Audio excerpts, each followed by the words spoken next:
Inspiration for Surge began with our team's producer, Tommy. He was inspired by a video of a game tutorial he watched in our Aesthetics and Immersion course. Tommy brought up his idea during our first team meeting, and each member almost instantly fell in love with the notion. We began to discuss the feel and style of the game and establish references and concepts from older movies and games to help. These items really helped build the game document and set the path of our game. We drew a lot of inspiration from the older platform games we all played as kids and loved, and knew that we wanted Corrupted to have the same feel and goals as those games did. The title Corrupted comes from the core concept behind the inspiration of the game, which in this world we've created, the player is taking on the role of an antivirus program that is entering a computer in order to fight back a virus that has infected it. So we immediately started thinking of the theme that could go with this.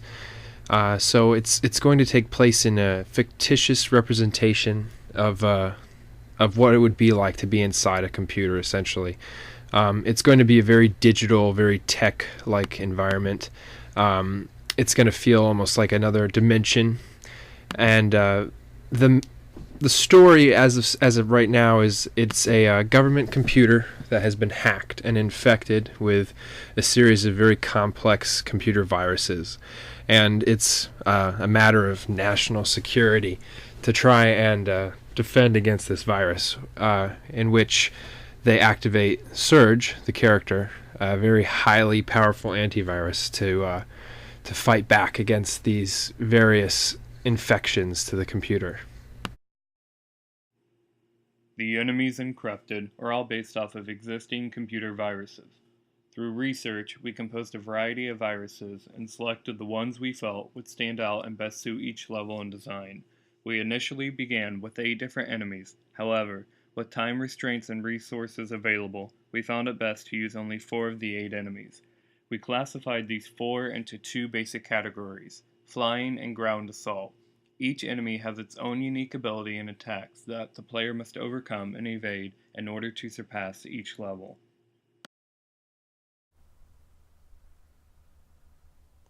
Hi, my name is Rex Cole, art lead and primary level designer for Corrupted.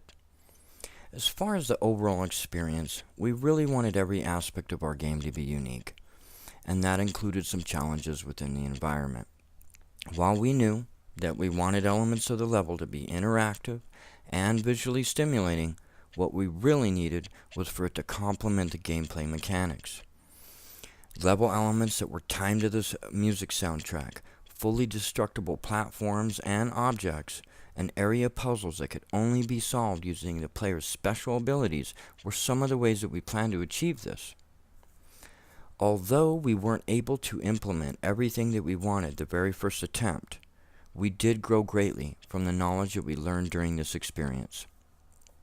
We attempted to foresee every circumstance that could possibly take place, yet some of the problems we ran into simply came along with the project. Small issues such as lifts being poorly timed, or larger issues such as camera views and collisions will surely be some of the challenges you'll face that will affect the overall flow and gameplay experience. With the boss battles, we really needed something that could top all previous encounters. We needed them to scale in difficulty, we needed them to directly tell our story, and we needed them to be bold and solid in terms of gameplay.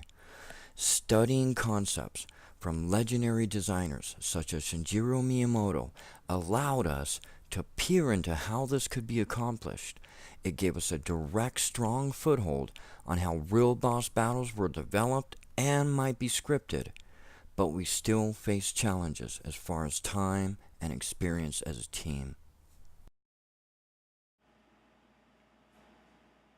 Hi, my name is Thomas Haskell, and I'm the producer for Team Corrupted, and I'm here today to talk to you about the abilities that we have in our game.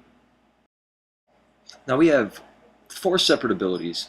The basic ability is that the player can fire, and he can shoot forwards and backwards, and we hopefully want to implement some sort of radius around the player that the player can shoot in.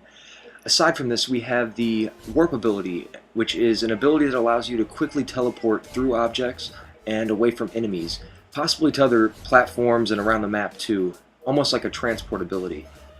A third ability we have is Static Discharge, and this is an interesting ability in that it is both an offensive and defensive ability. It's offensive in that any enemy that walks inside of it will become destroyed and take damage, but it's defensive in that it stops projectiles and any damage from harming the player. The fourth ability we have is a Time Bomb. Now the Time Bomb will be released from the player. It stays at that location for 3 seconds and then explodes, causing damage to anything around its radius, destroying any objects as well. With these 4 abilities, we hope to engage the player enough to test a variety of different playstyles that they might have. And we also hope that by adding all of these that we can create some intricate puzzles and arenas for the player to have fun in. And I want to thank everybody for watching this video, and I hope that everybody is excited about implementing these abilities as we are. Thanks again. Bye.